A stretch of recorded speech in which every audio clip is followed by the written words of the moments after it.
bagi setiap kehidupan kita. Ketika kita tetap berharap, ketika kita tetap berseru, ketika kita tetap memanggil, ya Tuhan, ini aku Tuhan, tolonglah aku. Pasti Tuhan jawab, pasti Tuhan bela, pasti Tuhan berikan apa yang menjadi kerinduan hati kita, apa yang menjadi pergumulan kita, pasti Tuhan jawab. Oleh sebab itu, biarlah kita sama-sama merenungkan firman ini. Dan firman ini menjadi berkat kekuatan di dalam sisi kehidupan kita, memampukan kita untuk kita tetap di dalam situasi apapun, kita tetap bertahan dan tetap bertahan untuk menantikan janji Tuhan dalam setiap hidup kita. Tuhan Yesus memberkati kita. Waktu selanjutnya saya serahkan kepada hamba-Nya.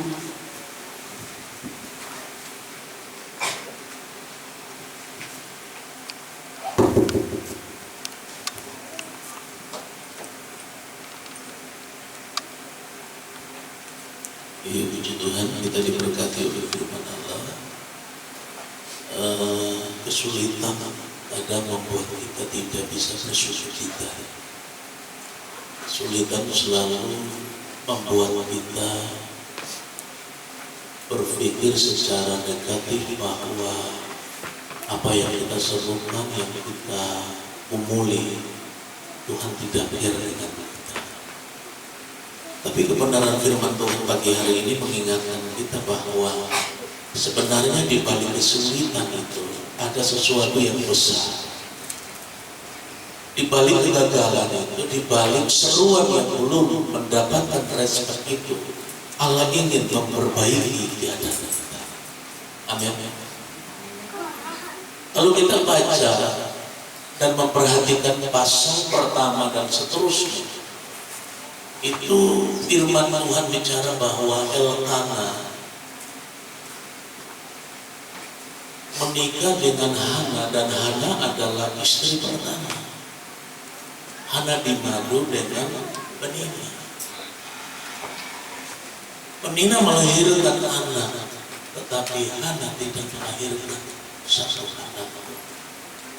Ini suatu pukulan bagi Hana, karena kalau sampai terjadi sesuatu untuk Elkana suaminya, maka bisa jadi Hana dibuang, disingkirkan dengan cara yang tidak baik. Itu menurut apa yang dipikirkan oleh Hana, sehingga menimbulkan sakit hati yang berkepanjangan. Nah, jangan sekali-kali masalah yang atas izin Tuhan terjadi dalam hidup kita, lalu itu menjadi sakit hati yang berkepanjangan. Karena sakit hati itu tidak akan memperbaiki iman kita. Tadi disinggung oleh Tuhan. Sakit hati tidak akan membawa saudara dan saya dalam porsi yang berkaitan dengan perkenanan di hadapan Allah. Tetapi kalau kita belajar ini kebenaran, ternyata setiap tahun Elkana membawa keluarganya ke Shilo untuk apa? Mempersembahkan korban bagi Tuhan. Kalau kita baca ayat pertama dari pasal pertama, Elkana itu orang kaya, Bapak Ibu, orang terpandang. Biasa kalau orang kaya bisa poligami ya, orang kalau banyak duit bisa poligami. Tapi zaman kita tidak boleh, karena Allah sudah mengaturnya bahwa hanya satu saja sampai maut memisahkan. Amin. Zaman konteks Israel kuno seperti cerita ini memang suatu keadaan yang membuat Hana tidak bisa tenang hatinya, maka nggak bisa kata firman Allah. Dia begitu bersedih hati sepanjang kehidupan pernikahannya. Tetapi perhatikan, setiap tahun mereka ke Shilo mempersembahkan korban. Artinya bahwa Elkana berusaha untuk membawa Hana, istri-istrinya, supaya mereka bisa memahami dan mengerti tujuan Allah dalam hidup mereka. Tapi Hana sendiri juga tidak paham. Makanya pernyataan daripada Elkanah, bukankah aku lebih berharga dari 10 anak yang kau lahirkan? Mari kita simak dan perhatikan dengan baik-baik. Ternyata persoalan pergumulan jangan sampai membuat kita menjadi orang yang bersedih hati, apalagi sakit hati. Dengan Elkanah membawa keluarganya setiap tahun mempersembahkan korban di bait Allah. Disitulah kesempatan Hana memperbaiki sikap hatinya. Ketika dia sedang ngobrol di hadapan Tuhan, didengar oleh Eli sang imam, ditanggapi secara negatif. Kamu ini pagi-pagi sudah mabuk-mabuk. Tapi Hana menampiknya dengan berkata, hamba ini bukan perempuan berzina. Hamba datang karena kesedihan yang begitu luar. Hamba mencurahkannya di hadapan Tuhan. Dan ketika dia mencurahkan semua isi hatinya, kata Eli sama Hana, pulanglah Allah Israel. Kiranya Allah Israel mendengar, mengabulkan apa yang menjadi permintaanmu itu. Mulai saat itu firman Allah berkata, Hana tidak bersedih lagi. Dan dia boleh makan dengan baik, dia boleh sukacita karena kesetiaannya diperbaiki, imannya diperbaiki. Dia belajar tentang perkenanan di hadapan Allah. Makanya dia tidak bersedih hati lagi melihat tantangan masalah yang dia hadapi. Saya senang kalau ayat daripada pasal pembacaan kita, ayat 19 bilang begini dari pasal 1 tadi. Keesokan harinya bangunlah mereka itu pagi-pagi lalu sujud menyembah di hadapan Tuhan. Kemudian pulanglah mereka ke rumah di Rama. Ketika Elkanah bersetubuh dengan Hana istrinya, Tuhan ingat kepadanya. Sekali lagi, persoalan hidup jangan dijadikan sebagai suatu keadaan yang menghalangi jawaban Tuhan atas hidup kita.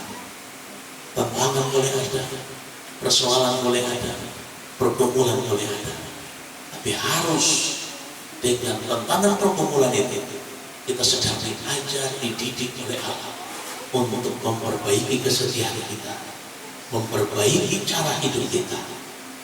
Tadi dikatakan poin yang terakhir, bahwa Allah sedang menyediakan sesuatu yang lebih baik, sesuatu yang terbaik, amin, bagi hidup saudara dan saya.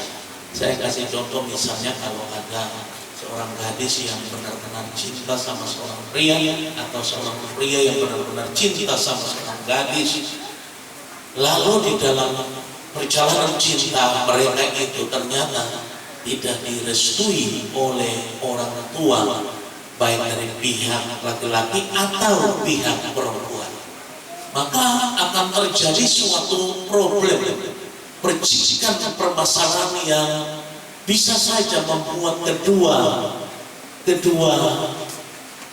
pribadi ini mengambil jalan pintas untuk menyelesaikan masalah mereka, misalnya kawin lari. Padahal itu tidak menyelesaikan persoalan mereka. Tapi kalau di tengah-tengah situasi itu dilerai oleh keluarga dan didengar oleh salah satunya, mungkin bagi dia ini tidak baik, mungkin bagi dia ini tidak enak untuk saya karena saya memang cinta dia. Jangan sampai istilah sekuler sekarang jaga orang berjodoh. Tidaklah demikian. Kalau jodoh itu ditentukan diatur oleh Tuhan, amin. Jadi tidak sembarangan. Kalau kegagalan percintaan mereka dan tidak direstui, berarti ada rencana Tuhan yang luar biasa di balik situasi itu, menyediakan yang paling terbaik bagi hidupnya. Ada yang seorang wanita, dia karena pergaulan akhirnya mendapatkan anak tanpa pernikahan, tanpa perkawinan.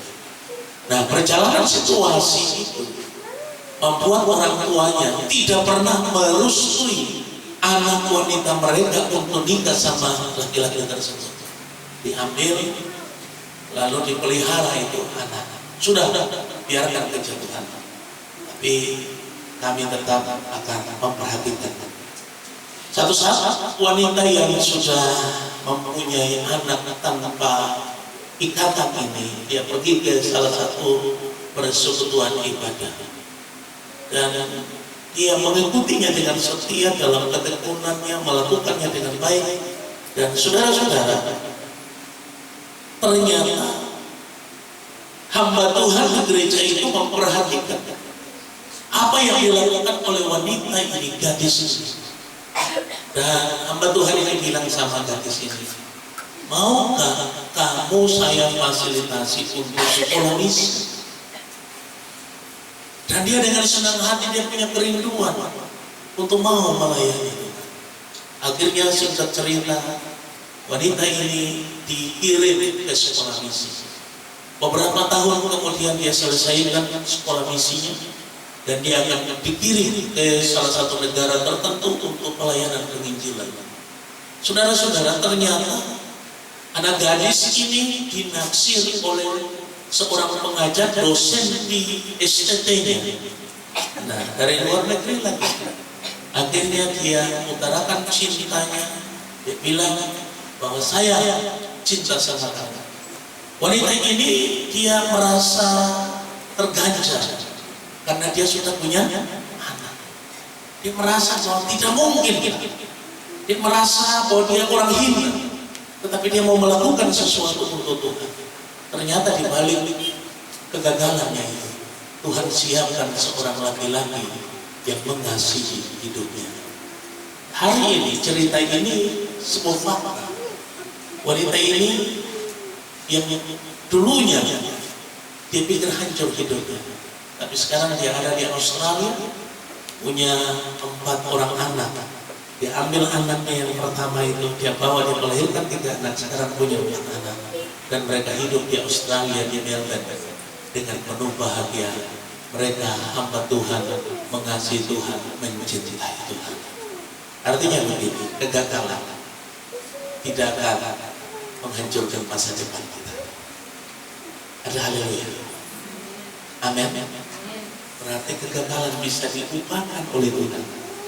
Jadi kegagalan itu dipakai untuk memperbaiki kesetiaan kita, ketekunan kita, kehidupan yang layak, yang berkenan di hadapan Allah. Biar kebenaran yang disampaikan oleh hamba Tuhan ini memberi kekuatan bagi kita, ya, bahwa sesungguhnya masalah ada makna yang luar biasa. Amin. Tuhan memberkati kita semua, dan nanti kita akan ada dalam doa untuk bersyukur buat firman Allah yang sudah memberkati kita pada siang hari ini. Saudara-saudara yang diberkati Tuhan, saya percaya bahwa firman Allah ini menolong hidup kita, membuat kita semakin maju di hadapan Tuhan. Saya kemarin ada di Masohi, Jumat Sabtu kemarin Jumat saya di Masohi, saya lantik panitia KKR Festival Mujizat Susat Yatim yang nanti akan diadakan oleh pada tanggal 8 sampai 9, dan saya harus ada di sana untuk ngatur panitia di sana, bicara panjang lebar tentang progres yang menjadi kerinduan daripada Reverend Susat Yatim. Ada sekolah doa, jadi beliau sudah ada di Ambon tanggal 5 April, dan tanggal 6, 7 itu ada KKR di SPN. Jadi kebaktian yang kesembuhan wilayah dari Jakarta. Saya sebagai ketua panitia di sana, dan saya sudah bicara sama teman-teman yang ada bahwa kita memang kerja keras. Persoalan tantangan apapun itu dijadikan sebagai suatu peluang untuk kita menikmati kasih karunia Allah. Dan Bapak Ibu tahu bahwa Ketika saya ada di sana, banyak hal yang saya alami. Ketika saya sampai saya tidak telepon panitia yang ada di Masoyo. Mereka tahu saya dengan kapal cepat, kapal sore.